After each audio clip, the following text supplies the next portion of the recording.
Sempre agradecendo a presença do Cristo em nossos corações, nos inspirando constantemente. E eu sempre costumo lembrar que o importante é a gente recordar que a presença de Deus, através da sua vibração, através da sua substância, através de tudo, é incontestável. Então, qualquer coisa que a gente se deparar na vida, que a gente tiver contato por meio dos sentidos ou não, e essa presença de Deus, ela é inexoravelmente impossível de desligar do nosso ser. O nosso ser só existe porque, na verdade, nós estamos existindo com a própria vida divina, com a própria substância do nosso Criador, nosso Pai. Não existiria se fosse de outra forma. E cada vez mais a ciência vai se maravilhando com o corpo humano, com as descobertas, com as possibilidades, no próprio corpo físico. Imagina quando a gente vai para a área do perispírito, a área do espírito, onde as possibilidades são muito maiores, né? E o próprio, a sua obra, de forma maravilhosa, ele vai nos trazer essas realidades sobre a configuração do nosso ser espiritual, sobre toda essa biologia. No estudo passado, em Pastorino, nós estamos passando os nossos olhos no começo do Evangelho. E Lucas vai narrar para a gente sobre o nascimento de João Batista, aquele que era primo de Jesus e que vai pregar no deserto depois.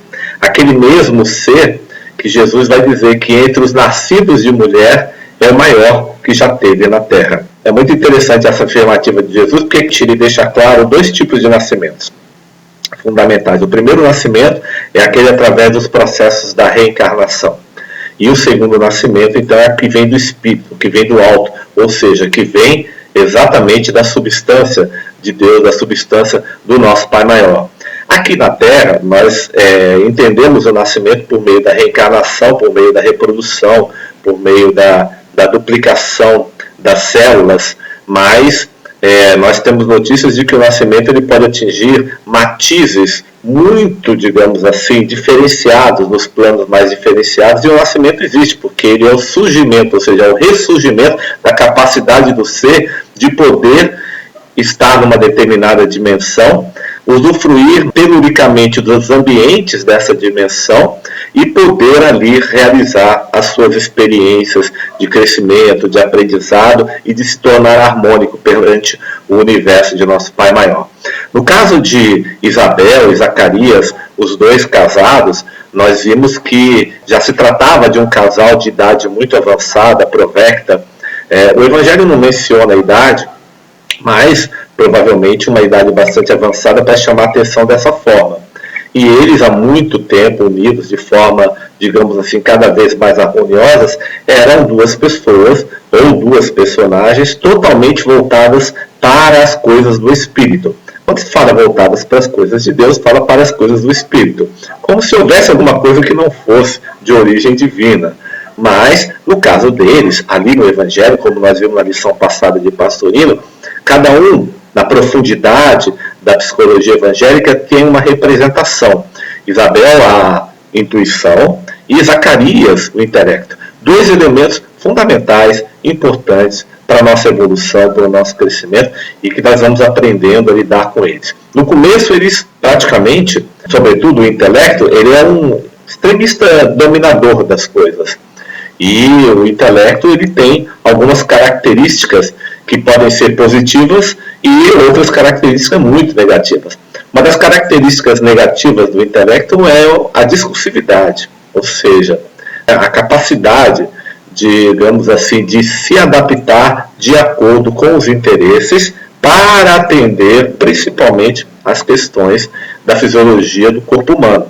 Então, o intelecto ele muda de discurso, ele muda de opinião, e ele, para se convencer, ele precisa de quê? Provas, ele precisa de sindicâncias, ele precisa analisar, ele precisa ponderar, precisa fazer contas, ou seja, ele é extremamente dependente na sua concepção de funcionamento, muito da questão da visão material. Então, nós podemos mencionar um apóstolo que era muito, digamos assim, que era Tomé. Ele precisava ver, para que o intelecto dele necessitava da prova material, então ele não conseguia se satisfazer com a notícia da espiritualidade, a percepção ou a visão extrasensorial da coisa. Ele necessitava do intelecto como uma prova contundente para convencê-lo de um fenômeno espiritual. Então o intelecto ele tem uma função importantíssima na vida. Qual é? A função de nos tornarmos práticos.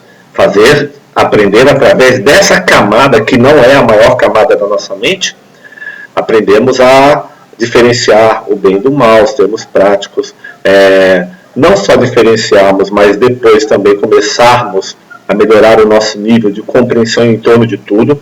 E pastor Lênin costuma dizer que é muito bom que a gente fite a ciência na forma com que ela conduz as coisas, porque a ciência, por exemplo, ela não trabalha com provas. Ela trabalha com o quê? Com a possibilidade da compreensão do nível no qual nós nos encontramos sobre um determinado fenômeno. Hoje, um fenômeno, por exemplo, uma lei da natureza que se comporte para nós e nós a analisamos por esse comportamento, amanhã, dada a compreensão do homem, ele vai ter uma outra visão com relação a essa mesma lei. Então a ciência navega nessas visões, nesse nível de compreensão que vai evoluindo junto com o crescimento do homem também. E o intelecto também tem essa função. Então ele é extremamente importante na nossa evolução, no nosso crescimento, principalmente porque toda a área do nosso sentimento, toda a área da nossa emoção, ela é tão intrinsecamente, inexoravelmente ligada à questão do intelecto, que normalmente um retroalimenta o outro. A emoção alimenta o intelecto e o intelecto alimenta a emoção. Então, são dois fundamentos muito importantes na nossa evolução. E aí entra, então, o recurso de Isabel, que é a intuição. E o que nós vimos nos estudos passados entre Zacarias e Isabel? Nós vimos que eles tinham dificuldade para poder ter um filho, porque além de estarem em idade muito avançada, eles também eram estéreis. A esterilidade era, no caso, atribuída a Isabel, mas poderia ser de Zacarias também, fisicamente. Mas aquela esterilidade que nós vemos ali não era uma esterilidade simplesmente biológica, por uma questão de insuficiência, incapacidade de gerar um filho biológico. A esterilidade que é mencionada agora no Evangelho é uma esterilidade que nós ainda vamos experimentar na nossa evolução. É o tipo de esterilidade que representa o grande portal do deserto daqueles que estão buscando se espiritualizar para fazer nascer os construtos espirituais dentro do coração. Então quer dizer o seguinte, quer dizer que nesse momento o ser ele atravessa um deserto de esterilidade, no qual ele começa a se desligar como necessidade das coisas puramente passageiras, materiais e factuais, para depois começar a construir, através da transcendência de todo esse deserto de esterilidade, a possibilidade da união espiritual, da intuição com o intelecto. É uma esterilidade que não é uma doença, no caso deles, mas era uma esterilidade no caminho da evolução. Os místicos chamam isso de um vazio, antes de se adentrar o plano da espiritualidade, ou seja, o plano das grandes correntes de pensamento. É como se o ser fosse abandonado pela matéria, isso tudo faz sentido, sem dúvida nenhuma, para poder entrar nessas camadas superiores. Então ele sente um abandono de toda a estrutura material que ele conhecia, e aí então ele vai entrar numa estrutura nova, numa estrutura diferente. São chamados voos místicos. Santo Agostinho chamava isso do grande mergulho na escuridão luminosa de Deus, para que a gente possa entender um pouquinho essa mística. E talvez seja esse grande abandono que Jesus tenha mencionado na cruz, quando ele fala: Senhor, por que tu me abandonaste? Quer dizer o seguinte, que essa pergunta, ela não poderia ser uma pergunta de dúvida, mas poderia ser uma pergunta de afirmação. Por que tu me abandonaste? Agora entrega em vossas mãos o meu espírito. Quer dizer o seguinte, porque a parte material que me prendia, que ora me fazia cárcere, que ora eu cumpri uma determinada tarefa, agora ela tem que me abandonar. E meu espírito, então, agora, por estar abandonado, emancipado de tudo isso, ele pode, então, retornar ao Pai. Mas tem que passar pelo abandono. Então esse abandono é positivo. Essa esterilidade, esse deserto é fundamental. E muitos de nós vamos ainda aprender a enfrentá-lo. Então a gente não deve olhar Zacarias ou Isabel como doentes, pelo contrário. Era um processo na evolução daqueles seres que, conforme o pastorinho e o Evangelho, eram dedicados à questão do espírito, à questão do ser. Só um minutinho, agora nós vamos colocar os nossos slides. Nós estamos falando da predição do nascimento de João. Foi totalmente previsto e houveram vários acontecimentos pelos quais mostra que era um espírito que veio à Terra para cumprir uma determinada função. Aquele, como diz Jesus, que era o maior nascido dentro de mulheres. Ele não poderia fazer nada diferente a não ser exatamente pregar a preparação para a recepção do Evangelho. Quem já leu aquele livro, Jesus no Lar, na obra do nosso querido Chico Xavier, é uma psicografia do espírito Neio Lúcio, através do nosso saudoso querido Chico Xavier, vai perceber que todo o ensinamento de Jesus em torno do Evangelho no Lar é um ensinamento de recepção, ou seja, de preparação, de antecipação do vaso para poder receber as coisas do Espírito. É impressionante como Jesus fala de antecipação, como ele fala de preparo antes, como ele dá o exemplo dos alimentos, ele dá o exemplo de uma série de coisas das narrativas que são colocadas ali naquele livro. Um livro maravilhoso, que eu recomendo a todos que leiam, e acho que até tem na internet, lá na FEB, de repente em PDF gratuitamente. Dá uma investigadinha que vocês vão gostar muito. No estudo passado, nós vimos o nascimento do Filho. Na verdade, nós começamos a ver a questão do nascimento do Filho. Nós não vimos ainda o nascimento em si de João Batista. João Batista, personagem, espírito encarnado na Terra. E o que nós vemos? Que esse Filho, aqui representado pelo fruto da união espiritual, da intuição com o intelecto. Então, quer dizer o seguinte, esse Filho que nós estamos narrando no Evangelho, evidentemente que há a ocorrência factual, existe na história realmente a chegada de João Batista, mas a personagem de João Batista, dada a sua evolução, ela representa o quê? Representa um fruto de uma união espiritual entre o intelecto e a intuição. Então é um produto espiritual, um produto muito elevado.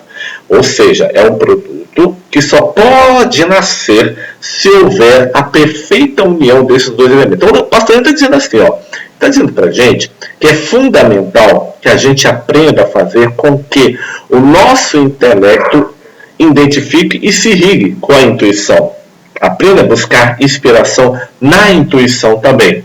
Então, nós já conhecemos os exercícios, conhecemos a leitura, conhecemos o Evangelho, já temos uma boa noção, uma boa base, entendemos que o trabalho, que a caridade, que o serviço assistencial em benefício do próximo, tudo isso nos auxilia a fazer com que o nosso intelecto possa se preparar como vaso de tal forma para que ele possa ser irrigado pela intuição. Normalmente nós temos a intuição prática do dia a dia, é uma intuição voltada muito para as coisas efetivas da vida de superfície, no qual nos exige uma série de tomadas de decisões e ações. Mas a intuição nesse caso aqui é aquela intuição da dedicação às coisas do espírito, onde o intelecto é instruído para a melhora do ser através dos processos da intuição também. E essa intuição é melhorada, evidentemente, quando se tem uma devoção pelas questões da substância. Bom, daí podemos afirmar de forma coerente que a esterilidade não era um fator de fisiologia do sexo, mas da incapacidade de se realizar um amplexo entre a intuição e o intelecto. Então, a esterilidade que aconteceu naquele momento de Isabel e Zacarias era ainda um momento do qual eles dois não estavam suficientemente harmonizados em termos de intuição e intelecto. Não pense em casal, não, estou falando de intuição e intelecto, tá? Para poderem realizar esse amplexo entre a intuição e o intelecto. Veja bem, o amplexo da intuição, do intelecto, ela deixa de ser unicamente um momento, ela deixa de ser apenas, digamos assim, um raio, né? Uma inspiração momentânea, não. Ela passa a ser uma ligação constante. Daí nasce o fruto. Daí, praticamente, já não se sabe mais quando é o intelecto, quando é a intuição. Porque aí a ligação se torna completa. Isso é uma das coisas que todos nós buscamos. Então você vê Cristo falando, vê um Francisco de Assis falando, vê uma Teresa de Ávila falando, a gente vê uma Santa Rita de Cássia falando, a gente nota que existe uma ligação muito profunda, que parece que está plugada, que não depende de um momento em que é feita uma ligação da intuição para o intelecto, somente naquele momento ela pode falar sobre a inspiração desse fenômeno. Não, pelo contrário. Aqui nós estamos falando do amplexo completo. Então, Zacarias e Isabel, dedicados extremamente, conseguiram chegar nesse momento, atravessaram a esterilidade, atravessaram o deserto, atravessaram tiveram que, através desse deserto, transcender as necessidades físicas como determinantes. Não que eles a deixassem de ter, veja bem, porque estavam encarnados. Não que eles não precisassem mais do alimento material, da convivência com as pessoas, nada disso, do ar que respiravam, pelo contrário. Mas o amplexo acontece porque toda essa magnitude de coisas que antes era de extrema dependência apenas para alimentar a animalidade, agora passam a se tornar elementos fundamentais para alimentar o espírito, essas mesmas coisas que antes alimentavam apenas o físico. Esse começa a ser uma das grandes diferenças da intuição. E aí continua. O nascimento desse filho vem do alto, do espírito, e independe da dimensão em que estejamos. Quer dizer o seguinte, esse é um nascimento que se dá dentro do ser. Ou seja, a gente fala dentro do ser, mas na verdade se dá na estrutura do ser.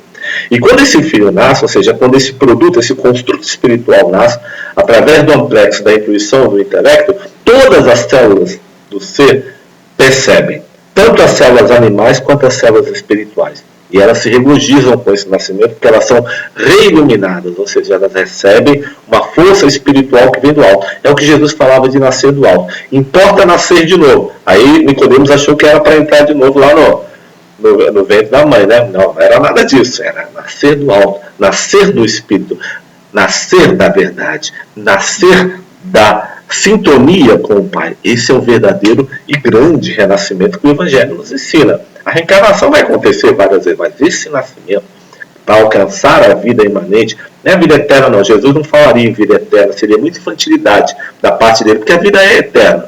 Ele falaria em vida imanente, vida ligada ao Pai, vida ligada à espiritualidade, vida ligada ao amor, porque vida eterna todo mundo tem, não há como. Pegar a tradução certinha no Evangelho, vocês vão chegar nesse ponto.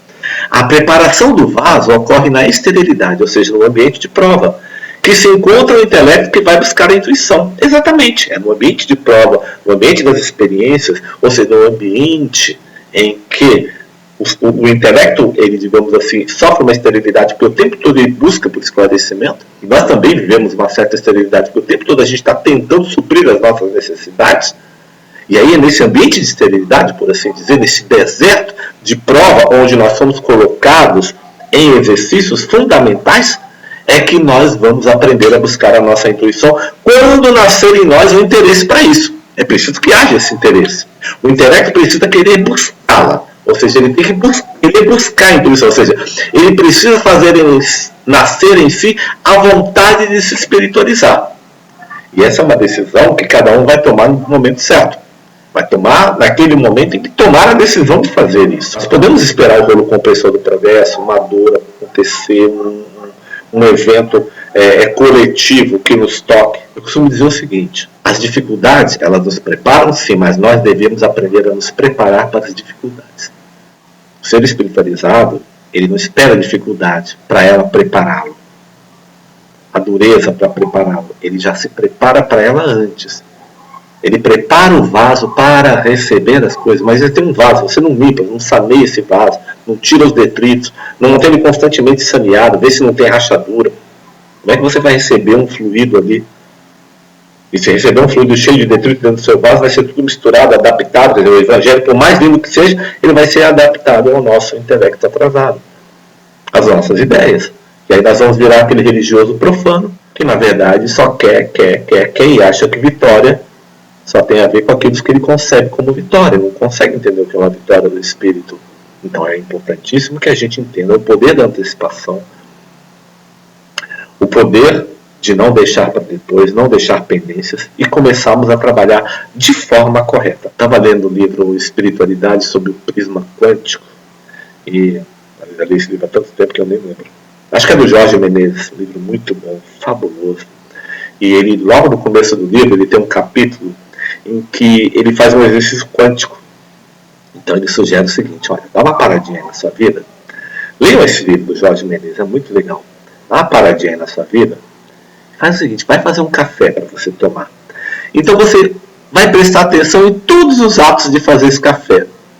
Você vai para a cozinha, arruma a louça, lá, limpa onde você vai receber água para servir o café, para botar o café, lá o bule. Vê se o lugar onde você vai botar o pó do café está limpinho, está aciado. Olha bem a quantidade de café que você está colocando, sente aquele perfume, não pense em outra coisa, se concentra absolutamente nesse momento. Depois que o café estiver pronto, que você curtiu a água ferver, que você viu o fogo acender, e você sentiu o clima da sua cozinha, põe seu cafezinho na xícara, senta e não pense em outra coisa a não ser tomar o seu cafezinho. É um exercício simples, mas faz com que a gente fique num determinado ponto, num determinado lugar. Que a gente aprenda, de alguma forma, a fazer com que todo o nosso sentimento, todo o nosso pensamento se coloque ali naquele momento. Ou seja, a concentração absoluta do espírito. Interessantíssimo esse exercício. E de vez em quando eu faço isso, eu acho muito legal. Porque você realmente consegue fazer uma mudança de órbita, de estratégia tão fundamental, que quando você sai desse exercício, depois você curtiu o café, o sabor, cada gole, demoradamente, sem pressa, você já curtiu aquele momento mesmo, literalmente. É um exercício espiritual maravilhoso, fundamental. Hoje em dia a gente está comendo, está fazendo as coisas, já está pensando no que vai fazer daqui da frente. A gente vive lá na frente. Eu lembro que num dos vivenciários que nós fizemos em Mendes, que foi o primeiro vivenciar, nós fizemos um exercício de andar no Campo Santo, pelo meio do mato, até a Gruta da Santa, lá no meio do mato. E éramos mais ou menos umas 50 pessoas. E a senhora que conduziu esse exercício, ela fazia o seguinte, a gente começava a andar rápido, daqui a pouco ela parava, andar bem devagarinho. E ela ia conduzindo os exercícios, com as mentalizações, ia lendo alguma coisa, etc. e tal. Olha, eu confesso que na hora da parada eu vi uns perispíritos passando tão rápido para ir lá para frente, que já queria chegar no lugar, já estava lá no lugar. Quer dizer, não estava curtindo aquele momento. Estava preocupado, com uma ansiedade, que o ser não parava quieto. Augusto Cury ele vai chamar isso de síndrome do pensamento acelerado, a SPA. Interessante. Então quer dizer, poxa, se o pensamento está descontrolado, ele não consegue se concentrar num momento tão simples, tão singelo, aí nós começamos a encontrar, identificar exatamente nesse problema as dificuldades que nós temos para fazer os nossos processos de sintonia, para sermos médiums melhores, para trabalharmos no bem, para emitirmos boas vibrações, para poder fazer uma boa prece, para poder fazer um bom processo de concentração e até para estudar, para o trabalho, etc. e tal. Então são os grandes exercícios do ser para que ele viva a si mesmo. Não de forma egoísta, mas para que ele se entenda, para que ele se reestruture, para que ele se harmonize como ser. Agora vamos relembrar os últimos 2 parágrafos que nós lemos no estudo passado. A alegria e a felicidade serão totais, não só para o próprio, quanto para todas as criaturas, mormente para aquelas que, embora ainda em estado celular, constituem nosso veículo denso. O que o Pastorino está dizendo? O seguinte: uma vez que nasce do amplexo espiritual, do intelecto, com a intuição, esse produto, esse construtor espiritual, a alegria do ser é muito grande. E essa alegria, ela é sentida por todas as instâncias da nossa estrutura, enquanto espírito. Até as nossas células animais percebem isso. E o interessante, Pastorino vai dizer uma coisa mais legal ainda. Os seres que alcançaram essa capacidade e que já manifestam esse construto espiritual, eles também atraem outros seres. Então a gente pode mencionar aí um Chico Xavier, podemos mencionar aí um Francisco de Assis, podemos mencionar aí pessoas que só de chegar perto delas a gente se sente bem, porque elas conseguiram esse amplexo. E quando um espírito, um mentor que conseguiu esse amplexo se aproxima de nós, nós também sentimos uma mudança no nosso padrão de pensamento, de vibração e de emoção. Na verdade, aquele padrão não é nosso. Ele existe dentro de nós como uma possibilidade que nós estamos desenvolvendo. E a presença do mentor, da mentora, amiga, vai fazer com que a gente sinta toda essa irradiação que vem do coração deles. Porque nós a identificamos já que somos filhos de Deus também. Então, evidentemente, que até os estados celulares do ser percebem o nascimento desse construto espiritual, desse filho, que é a união do intelecto com a intuição. Depois de nascido o filho, depois de realizada a criatura, depois de terminado o segundo nascimento e surgido o homem novo, olha aí, Pastorino começando a falar do homem novo agora, ó. Ou seja, homem novo, aquele homem renovado, é o segundo nascimento. Esse é o nosso segundo nascimento. Nós estamos ainda repetindo os processos do primeiro nascimento. Precisamos agora fazer o segundo nascimento. O primeiro nascimento é animal, ou seja, é um nascimento ligado à força telúrica da Terra. Agora nós temos que fazer o segundo nascimento, que é o nascimento que vem do alto. É o nascimento que vem de onde? Vem da realização dessa união, desse amplexo espiritual. Esse é o nascimento que nós precisamos aprender a buscar. E surgindo o homem novo, olha que interessante, que substitui o homem velho, o ser não buscará mais coisas terrenas, físicas, nem as do mundo astral, olha, vinho, bebidas fortes, isto é, emoções e sensações. Lembra que no começo nós começamos a estudar o quaternário inferior, e um dos componentes do nosso quaternário inferior que compõe a nossa personagem é exatamente o corpo astral. E o corpo astral que vibra no plano astral, ele é o plano, ele exatamente é o corpo onde armazena, é a sede das emoções e das sensações. Lembram disso? Ou seja, o que significa vinhos e bebida forte? São as emoções e as sensações fortes da materialidade que estão impregnadas no psiquismo animal ainda do ser. Então, evidentemente que o homem renovado, que o homem renascido, embora ele possa ainda viver no plano material ou numa encarnação espiritual mais densa, mais pesada, mas uma vez tendo feito esse amplexo, para ele já não busca mais, ou seja, ele já não se dopa, ele já não se embriaga-se com coisas pesadas da matéria, porque ele começa a metabolizar o alimento num nível um pouco maior. Aí já é no nível mais do estudo, no nível da educação, no nível da inspiração, a intuição já irrigando completamente o intelecto. Ele vai viver normalmente, mas esse amplexo pode ser conseguido independente do lugar onde estejamos. Pode demorar 1, 2, 3, 4 encarnações, pode ser fora da encarnação, pode ser dentro da encarnação. Não há limites. A decisão é do ser. Essa busca é nossa. Jesus veio dizer isso. Começa agora. Cabe a nós. E se nós não tivéssemos essa capacidade, ele nem teria perdido tempo vindo por aqui. Aí a gente continua o nosso estudo agora. No entanto, desde o primeiro momento, desde o primeiro contato com o Cristo interno, a criatura fica na plenitude da graça. É muito difícil falar desse contato com o Cristo interno. Só realmente quem teve sabe o que é. E normalmente a gente pensa que é um composto de emoção. Não é. Que é um composto de sensação maravilhosa. Também não é. Não é por aí. É uma sensação extremamente vazia para os sentidos físicos, para as sensações, para os sentidos físicos. É diferente. Jesus falou disso, ele mencionou algo em torno da mansidão. Eu sempre falo nisso. Então é muito difícil para nós encarnados, totalmente apegados à emocionalidade, ao intelecto, aos sentidos e às sensações, entendemos o que significa esse Cristo interno. Porque nós esperamos emoções maravilhosas, elevadas, porque a gente se nutre da emoção. E a gente confunde, achando que uma emoção maravilhosa de amor não é assim.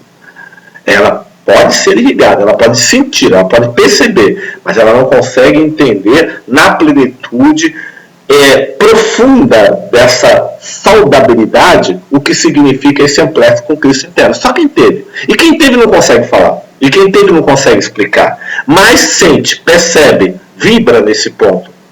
E quem chega perto percebe. É algo assim realmente fundamental e vai além do maravilhoso.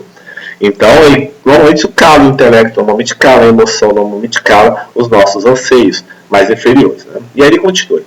Então, a pessoa vive na plenitude da graça, cheia de um espírito santificado, ela sente uma força, ela sente uma mudança quântica muito grande dentro de si, e bastará sua presença para atuar sobre as outras criaturas, promovendo a paz e a harmonia em todos. Olha que legal. E realmente, Jesus mostrou isso várias vezes. Pedro mostrou isso várias vezes. Então, nós vemos aí, na história do Evangelho, vários exemplos dessa vibração.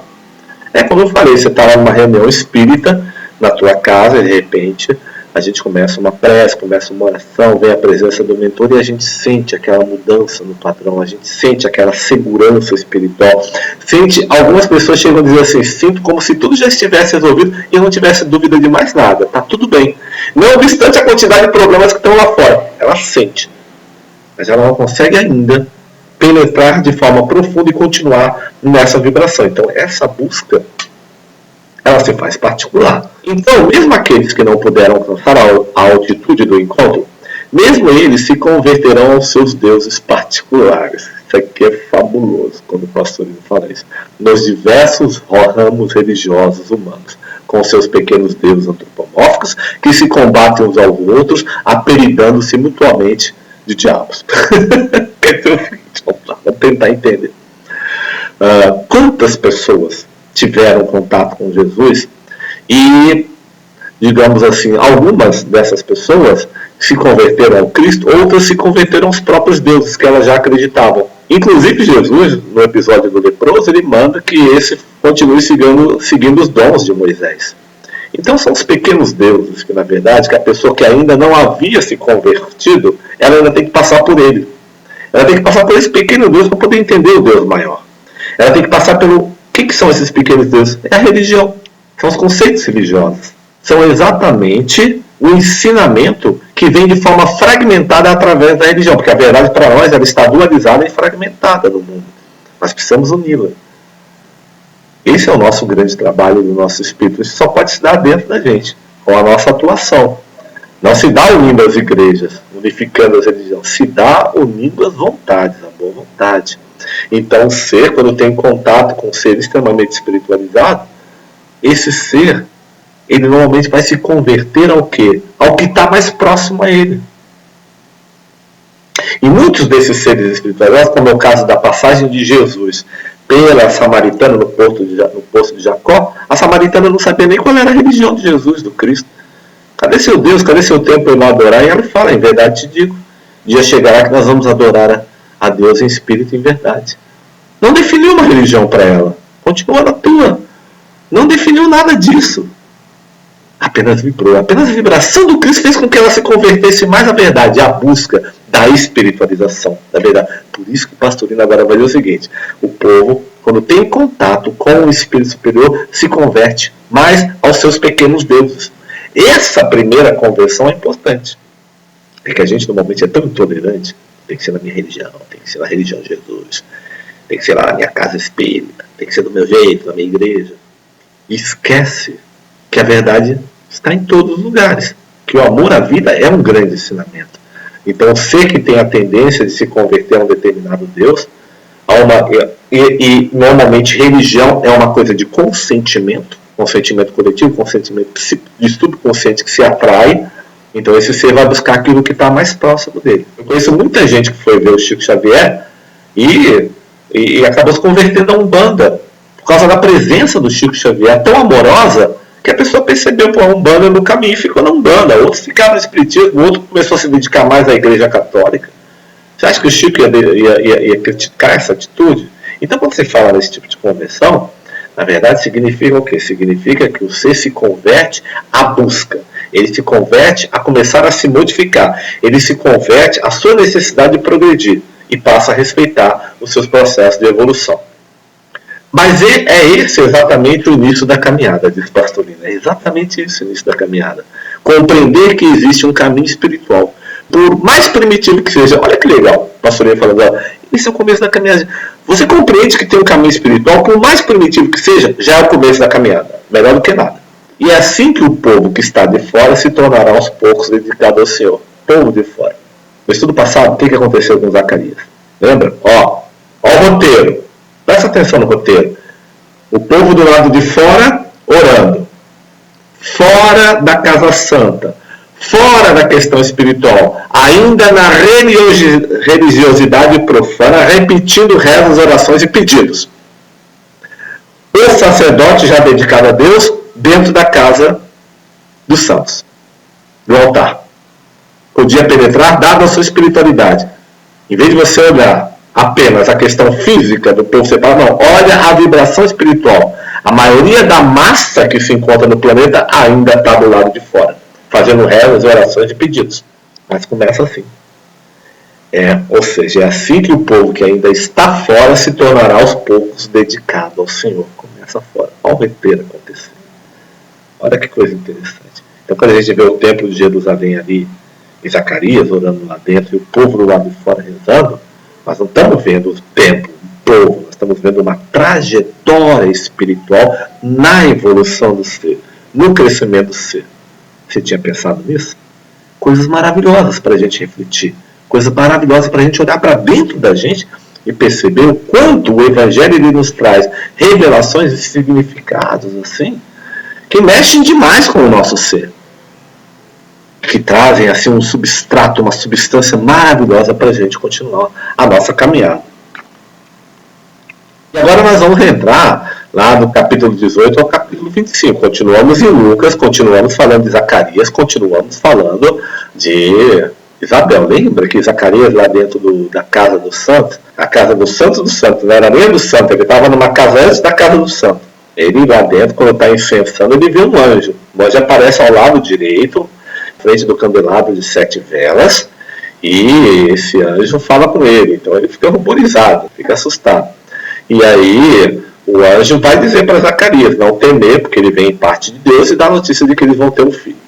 E aí, continuando o estudo, continuando a educação, Zacarias pergunta ao anjo: como terei certeza disso? Porque eu sou velho e minha mulher já é de idade avançada. Ele quer saber como é que eu vou ter certeza que eu vou ter um filho, dada a minha idade. Então Zacarias agora olhou o quê? Olhou a sua parte fisiológica, ele olhou a sua personagem, ele olhou as possibilidades do ser material. Então ele queria ter a certeza disso. Ele pergunta para o anjo como que ele poderia ter essa certeza. Não estava duvidando 100%, ele queria ter uma certeza. Apesar de que a dúvida também vai acabar gerando para Zacarias um exercício muito fundamental também no crescimento. E essa dúvida ela está diretamente ligada ao intelecto. Como nós falamos, o intelecto é discursivo, é programador, ele tem que ter prova, ele tem que fazer conta, contabilidade, sindicância, para poder entender as coisas. E quando ele não entende, ele simplesmente, ou ele põe no nível da revolta, da raiva, da perseguição, ou da mentira, ou da descrença, qualquer coisa que ele quiser colocar. E o anjo vai dizer, respondeu-lhe o anjo: eu sou Gabriel, que assisto diante de Deus, e fui enviado a falar-te e trazer-te estas boas notícias. Então o anjo fala o seguinte: olha, a primeira notícia, a primeira coisa que você tem que entender é que isso vem de Deus, vem do alto, vem de cima. Então assisto junto a Deus, ou seja, eu trabalho na vibração do Pai, na vibração do universo, na vibração da criação. Então, em primeiro lugar, vem da autoridade máxima essa notícia. E o anjo estava trazendo a notícia para o intelecto, estava trazendo a notícia para a personagem, por uma via externa através da manifestação material, ou seja, da materialização.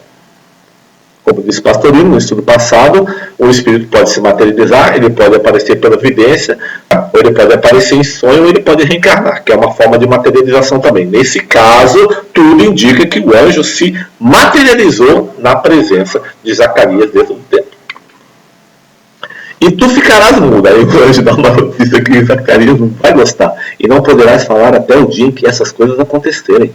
Porque não deu crédito às minhas palavras, que a seu tempo se cumprirão. Olha, o intelecto, quando ele está diante de uma verdade que ele não consegue entender, ele fica mudo. A discursividade vai por água abaixo. Tudo que ele se baseava para ter certeza passa a ser, digamos assim, um evento desnecessário à grande revelação. Então o intelecto de Zacarias, apesar de ser bastante iluminado, um buscador de Deus, ainda tinha suas dúvidas, ainda tinha sua discursividade, ainda estava ligado aos planos da materialidade.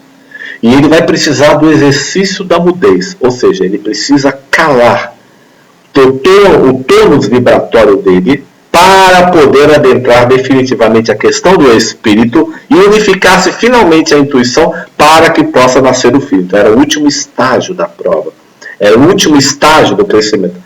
É muito fácil a gente falar, bem feito, Zacarias que não acreditou que Isabel estava grávida e começar a entrar numa celeuma mental, numa confusão materialista, né, de competiçãozinha. Mas não é nada disso. A educação aqui é outra. Essa é uma educação que nós ainda vamos passar. Nosso intelecto ainda vai ser calado. Nós ainda vamos ficar mudo. Nós ainda vamos aprender a fazer com que cale-se a superfície transitória tumultuada das crenças erradas do nosso intelecto para que a gente possa assumir definitivamente a inspiração que vem do alto. Estejamos prontos, porque as provas não vão ser só físicas. As provas serão em outros níveis que até então a gente não pode perlustrar. E aí nós já estamos vendo Zacarias passando pelo momento dele. Ele não se revolta com isso. Tanto é ele que depois, mais tarde, ainda vai concluir todo esse processo junto a Isabel. E continua. O O povo estava esperando Zacarias e maravilhava-se enquanto ele demorava no santuário. Aqui é o que Lucas fala, né? O povo estava lá de fora, Zacarias estava demorando demais, porque normalmente era uma coisa rápida, só que Zacarias já estava lá um tempo. Aqui o Evangelho fala que maravilhava-se, né? Mas sempre tem aquele que fica lá no meio, está demorando, meu Deus, será que está lá mesmo? Será que foi ao banheiro, passou mal, aconteceu alguma coisa? E tem aqueles que falam, deve estar acontecendo uma coisa maravilhosa, o que será que Zacarias está sentindo? Porque era comum que muitos sacerdotes, quando entrassem nessa sala, eles sentissem alguma coisa espiritual e relatassem. Então as pessoas ficavam esperando o resultado desse incensamento, desse momento, desse ritual. Quando ele saiu, não lhes podia falar, e perceberam que tiveram uma visão no santuário. Então veja bem, já era comum entre o povo judeu as aparições dos espíritos. Eles não tinham falha com relação a essa noção. A noção da reencarnação e a noção do aparecimento dos espíritos era comum no judaísmo. Então, já naquela época, quando eles perceberam que Zacarias, falando por aceno e mudo, ele tivera tido uma visão espiritual. Por isso que ele ficou naquele estado. E aí, então, temos aí uma revelação interessante, né? Nós temos aí, projetado na personagem física, aquele momento espiritual vai se projetar fisicamente, ou seja, ela vai se somatizar fisicamente no corpo ali, né, na área da fala de Zacarias, que na verdade o grande fenômeno estava no intelecto, mas estava projetado ali no corpo físico de Zacarias.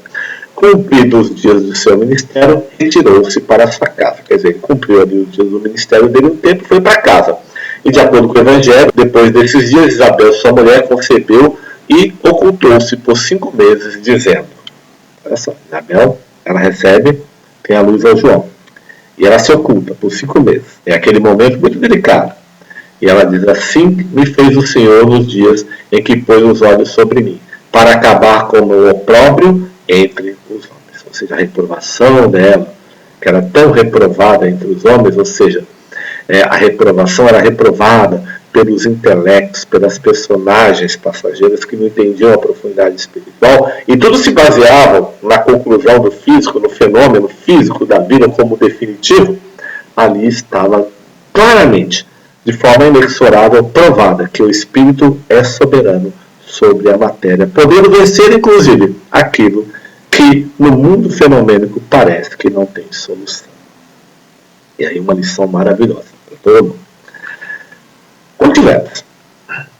Eram tão grandes as promessas feitas a Zacarias, agora nós estamos falando do anjo, que ele pede ao anjo um sinal, uma prova de sua veracidade. Já outros profetas anteriormente tinham agido assim. Quer dizer, pastor está dizendo assim, que o anjo fez umas promessas maravilhosas e Zacarias pediu prova. E ele vai dizer que outros profetas também agiram da mesma forma com aparições. Então, Abraão, Gedeão, Moisés, Ezequias, ou seja, e todos eles também tiveram momentos assim como Zacarias, e também pediram seus sinais, também pediram suas provas. Não dá para a gente criticar muito, porque imagina se um espírito elevado vem e te faz uma revelação, e você não vê como isso pode acontecer. Às vezes é normal a gente querer, mas como? O que eu faço? E como é que eu me porto? A gente vai na casa do espírito, recebe uma ruda, já pergunta para o espírito, o que eu faço com isso depois? Você deu um galinho de arroz. Tem uma entidade que a gente trabalha há muitos anos, ele trabalhava com minha mãe, e depois ele começou a trabalhar comigo, o Sr. Tupi de Aruana, é um índio, extremamente estudioso da doutrina espírita e muitas outras coisas, especialista em mediunidade, o danado. Eu falo que ele é especialista em mediunidade, ele não gosta muito não, mas ele, quantas vezes ele pegava um galho de arruda para passar nas pessoas no passe que ele aplicava com um copo d'água, molhava a pessoa toda com a arruda, né? Mas era um galinho pequenininho, mas ele respingava na pessoa, e aí ele pegava outro galho e levava para a pessoa, e a pessoa perguntava, mas o que eu faço com isso? Ficava tão preocupada, às vezes a pessoa saía dali perturbada com o galho de arruda. O que quer fazer com a velha? O que quer fazer com o galho de arruda? O que quer fazer? Ou seja, a pessoa pergunta, a personagem ela é cheia de dúvida. A personagem é ritualística, medrosa, espiritualmente infantilizada. Então ela tem uma série de percalços dentro dela, que qualquer coisa que ela faça errada na área da religião que ela acredita, ela começa a atribuir uma série de problemas na cabeça dela. E o Tupi falava o seguinte, quando o galinho murchar, joga fora. Ele falava isso, era muito engraçado. Mas a gente não quer ir pra praia, fazer descarrego, né? A gente tá preocupado com outras. Na verdade a gente gosta do ritual, né? bateu na cabeça, aquela coisa toda, etc. e tal. Em resposta, o anjo apresenta as suas credenciais, dando o nome de Gabriel, homem de Deus, ou seja, homem que vem do alto, ou seja, o renascimento, o segundo renascimento, e dizendo que faz parte dos 7 que assistem diante do trono de Deus. Tá? Isso aí está lá em Daniel, nos tabernáculos de Daniel, ou seja, do trono de Yahvé. Então o anjo ele se identifica de acordo com o entendimento que Zacarias teria. Imagina que vem um espírito que trabalha na área do esoterismo de Helena Blavatsky e vai dizer para você que ele trabalha num determinado decano de não sei o que, então você vai ficar, decano, o que vai ficar? Não, ele vai te dar uma instrução que você entende, ele vai dizer algo que faz sentido para você, que o aproveitamento tem que ser completo. Então, se você é um católico, ele vai dizer, eu sou anjo tal, eu trabalho no trono ao lado do trono de Deus, qualquer coisa assim. Se você é um espírita, vem da colônia tal, atendendo as preces da sua mãe, etc. e tal, qualquer coisa assim. Então, tudo tem que fazer sentido, tudo tem que ter uma razão, a coisa tem que estar bem encaminhada. Depois, como segunda prova, fala emudecer, embora temporariamente. Então, veja bem, ficar mudo não era uma punição, era uma prova. Ou seja, era uma contundente manifestação espiritual para que temporariamente Zacarias pudesse fortalecer. Ele entra no processo de introspecção do intelecto. Aí começa um plexo definitivo com a intuição. Para nós, ficar mudo é uma punição, né? Para Zacarias foi um momento de elevação, de evolução. Mas você, profano religioso, tá vendo? Duvidar, olha o que aconteceu, o que o anjo fez contigo. Mexe com o orixá, mexe com o preto velho, mexe com o caboclo pra tu ver o que te acontece. Aquelas ameaças, testa de ferro, médium testa de ferro de espírito atrasado, que coloca a palavra na boca do espírito e fica ameaçando. Não serve. Esse tipo de médium não serve para nada. A não ser para ele mesmo, né? Para ver se ele se muda, se ele se modifica. Tipo de médium assim, quando vai para um trabalho espiritual, o trabalho da espiritualidade quando faz a redoma em torno dele, não é para a vibração negativa não pegar dele, a vibração negativa dele não atrapalhar o trabalho, sabe como é que é? Mais ou menos assim. É um tipo de conceito idiota, desculpa a palavra. Nada a ver com amor, nada a ver com a sabedoria, nada a ver com a liberdade para crescer, para evoluir, para amar, para ser bom, para ser alegre, feliz. Essas são coisas espirituais importantes. E essa mudez não foi como a de Daniel, que Daniel passa, que emudeceu pelo susto produzido pela aparição, mas sim como resposta à prova pedida. Ele pede uma prova e veio a mudez. Não foi um susto que ficou mudo, foi um soluço. Não, uma prova. Olha, essa prova é para fazer você crescer, para você evoluir. Você vai se beneficiar muito dela. E Zacarias estava pronto para isso. Não a toma como revolta. Toma com alegria, pelo contrário. E além de perder a fala, perdeu o sentido da audição, pois é por sinais, está lá em Lucas, que lhe perguntarão mais tarde qual o nome que porão no menino que nasceu. Quer dizer o seguinte, é Zacarias que vai dar o nome do menino. A revelação do nome do garoto vem através de Zacarias, da mudez, do silêncio do intelecto superficial é que vai nascer a revelação espiritual do nome de João. Então tudo coadunou para que o trabalho fosse bem feito. Isso tudo ainda, nem chegamos a Jesus. Quer dizer, nós estamos vendo o processo. Olha o povo lá de fora da arena. Lá no átrio, lá de fora rezando, ó, profano. Ainda vão passar por tudo para chegar a Jesus. Ainda vai nascer homem novo, ainda vai nascer. Agora a gente vai entrar na interpretação profunda. O pastor Nilo sempre traz um pouquinho essa interpretação mística, esotérica. Ele vai dizer assim, admirável é todo o simbolismo desse trecho. Ele começa assim. O intelecto, Zacarias, tem como função principal a dúvida, ou seja, Descartes, a indagação por experiências. Então é comum, o intelecto quer saber de experiência, é comum que ele tenha essas dúvidas. O objetivo primordial do intelecto é o raciocínio discursivo, plano que só caminha por meio de dúvidas e provas. A discursividade é assim, ela se baseia na prova e dúvida. Prova, dúvida, prova, dúvida, prova da dúvida, prova, dúvida. Ele se baseia assim. É o caminho do meio. Termo, mal termado, é o caminho do medo. Prova e dúvida, prova e dúvida, prova e dúvida. A intuição vem diretamente, no átimo, e não pergunta razões, nem pede provas. A intuição sabe. Essa é a diferença. Ela vem no átimo, ela vem de dentro do fenômeno. O intelecto vem por fora, então ele não vê todo o fenômeno. Ele vê apenas 1% do fenômeno. Por isso que ele pede prova, ele não consegue ver tudo. É por isso que ele precisa se unir à intuição. O intelecto indaga, procura, pesquisa, pondera, discerne, julga, e só depois é que deduz e conclui. Até ele fazer isso, a intuição já está lá na frente. Então, o intelecto, em outras palavras, não é que ele perde tempo, é que ele está na linha do tempo e na linha do espaço. É isso. Tempo e espaço, as duas dimensões. A terceira dimensão, que é a consciência, que é a dimensão da intuição, ainda é impenetrável para ele, a não ser quando ele busca essa união. Enquanto isso, ele fica procurando provas na linha do tempo, na linha do espaço. Ou seja, na linha do fenômeno, da dualidade, do antissistema.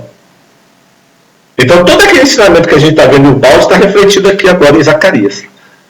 Que, na verdade, somos nós. Muitos de nós não chegou nem no ponto de Zacarias ainda. Está tentando chegar lá. Bom, era por isso inevitável e justo, segundo sua natureza, que diante do aparecimento de uma visão espiritual, o intelecto não se formasse de imediato, iniciasse o estudo objetivo da questão. É o seguinte, olha, é igual aquele médium, que é médium, mas duvida que é médium. Ele trabalha no centro espírita, dá paz, recebe mentor, faz tudo, mas no fundo ele duvida. Ele acredita mais na mecânica, mas ele mesmo duvida que é médium. Ele mesmo duvida das aparições, ele mesmo duvida dos fenômenos que acontecem a partir dele. E como ele duvida, ele compusca, ou seja, ele racionaliza e ele adapta esses fenômenos à inferioridade do pensamento dele. E aí não consegue deslanchar, fica anos num tipo de mediunidade que não vai para frente. Então ele entra exatamente na análise do intelecto, precisa confirmar. Então ele não tem a crença absoluta, por quê? Porque ele não tem a visão absoluta completa. Não está no nível da intuição. Mesmo nesse ponto da mediunidade, a intuição é fundamental. Aí a gente vê a diferença do mediunato de um Chico Xavier com uma mediunidade de Wanderlei Laula. Então o Chico Xavier, pelo amor de Deus, não tinha dúvida. E nem precisava de prova. Porque a prova já estava na intuição do fenômeno em si. E a gente não, a gente ainda precisa de prova. Estamos perdidos no tempo e espaço. Não? Verificando, porém, pelas palavras do mestre que lhe surgem à frente em pessoa, que o grande objetivo da sua busca se aproxima, o intelecto resolve obedecer submisso. Veja bem, nesse caso, Zacarias era um intelecto que estava numa busca. E aí, então, diante do mestre, que aparece ao intelecto de forma exterior, não foi por meio da intuição, nesse caso aqui agora foi uma apresentação por meio de uma materialização, então agora ele resolve se submeter, ficar submisso. E aí o anjo diz, em primeiro lugar, que é de origem divina, que já obteve o contato com Deus interno, e que já se tornou, por isso, um homem de Deus, Gabriel, um homem divinizado, ou seja, filho de Deus. Então quer dizer o seguinte, o que o anjo está dizendo até ele? Olha, qual é o seu objetivo? Seu objetivo é chegar onde eu estou. Em primeiro momento, fazer nascer um homem novo. Ou seja, renascer do alto. Se tornar literalmente filho de Deus. Bom, filho de Deus todos somos. Mas, substancialmente, unir-se a essa realidade. Substancialmente fazer o filho de Deus nascer do alto para dentro de nós. Então o anjo estava dando esse caminho para anjo, espírito, para Zacarias. E por que ele estava dizendo isso para Zacarias? Porque Zacarias era um intelecto que já podia entender isso. E com o tempo ele também ia cada vez mais entender esse fenômeno. Ele poderia colocar na área do fantasmagórico, na área do maravilhoso, ou ele poderia colocar na área do amplexo com a intuição. E é o que ele faz. Ele não escolhe o caminho exterior profano. Ele escolhe o caminho interior espiritual seguro. E não o caminho inseguro das intelectualidades inferiores.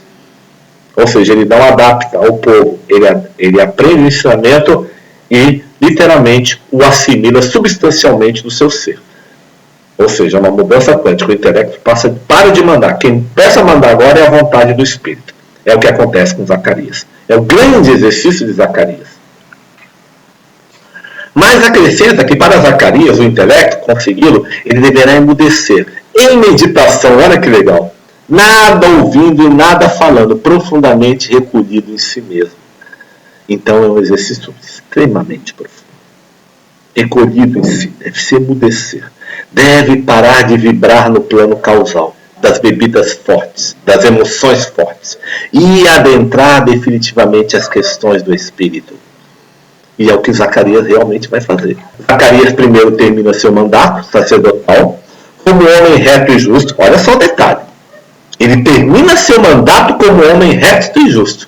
E depois se afasta, não dando mais atenção ao bulício do mundo, ao povo que estava de fora. Olha que legal. Ele vai lá aos seus gestos, ele termina o trabalho dele sacerdotal, faz tudo o que tem que fazer, mesmo tendo visto o anjo, e depois é que ele sai. Ele era um reto, justo. Ah, vi Jesus, não tem que fazer mais nada na vida. Não tem mais que trabalhar, não preciso mais ir ao centro, já estou iluminado. Nada a ver, não. Eu vou contar uma história que eu sempre conto, e eu já contei em várias palestras que eu fiz isso tudo. Na Tailândia, por causa da guerra com o Camboja, havia um campo de refugiados tailandeses, e eles recebiam muitos refugiados. E um desses refugiados era um tailandês que era um cambojano que foi trabalhar na Tailândia, e ele perdeu toda a família na guerra, e a única coisa que ele encontrou para fazer foi ajudar no campo de refugiados. Então esse cambojano, ele tinha uma rotina extremamente séria. Ele trabalhava o dia todo atendendo os doentes, curando, socorrendo, se alimentava pouco, mantinha seus pensamentos no bem, seus pensamentos no amor, e ele realmente fez um trabalho fantástico nesse campo de refugiados da Tailândia. E todo dia haviam 3 intervalos. E nesses 3 intervalos, 2 desses intervalos, ele usava para ir ao templo orar. Era um templo budista. E uma das vezes que ele foi orar nesse templo, um dia que teve muitos refugiados chegando, com muita dor, muita gente sem membros, refugiados da guerra, foi um dia de trabalho intenso, ele teve lá os seus 10 minutinhos e foi para o templo orar. E quando ele chegou lá, ele teve uma visão. Ele viu um caminho se abrindo na frente dele e milhares de passarinhos começaram a depositar pétalas nesse caminho. E aí ele viu lá no fundo desse caminho alguém vindo caminhando de pés descalços na direção dele. E conforme esse ser foi se aproximando, ele reconheceu que aquele era aquele que os cristãos chamavam de Jesus. E então, quando ele teve essa visão de Jesus, mas quando Jesus chegou perto dele sorrindo, o sino tocou. Era hora de voltar para trabalhar. Ele pede licença a Jesus e vai atender suas atividades. Deixou Jesus lá no templo, esperando. Foi embora.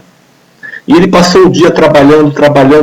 Quando chegou a noite, quando terminaram as atividades, ele voltou para o templo. E aquela visão não saía da mente dele. E ele voltou para o templo para agradecer a Deus por ter tido aquela visão. E quando chegou lá, ele levou um susto. Jesus estava esperando ele.